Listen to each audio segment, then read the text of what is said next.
உனக்கு இன்னும் நீ படணும். நான் போதிக்கும் போது புரியாது, உனக்கு பாதிக்கும் போது புரியும். அப்போது என்னை நீ தேடுவாய்.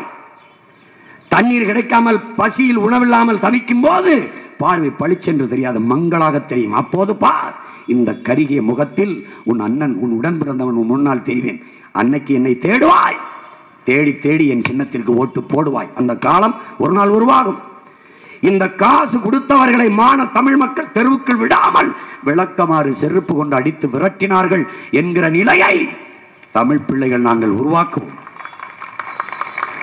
எப்படி உருவாக்குவாய் சீமான்? ஒரு தலைமுறை தயாராகி கொண்டு வருகிறது. என் அருமை பெற்றோர்களே, அருமை சொந்தங்களே, என்னிலும் இல்லை என் தம்பிகள் புரட்சிகர தீக்குச்சிகளாக பற்றி எரிந்து வருகிறார்கள்.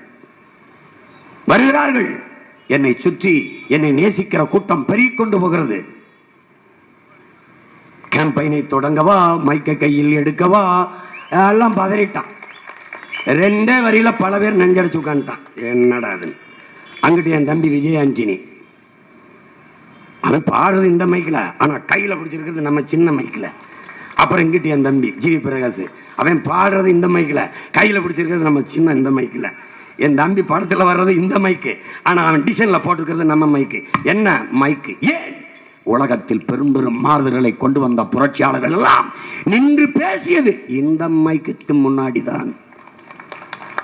அப்படிப்பட்ட ஒரு மாறுதலை மான தமிழ் மக்கள் தாய் மண்ணில் உருவாக்க வேண்டும் என்பதற்காக என்னுயிர் தம்பிகள் என் தோளுக்கு துணையாக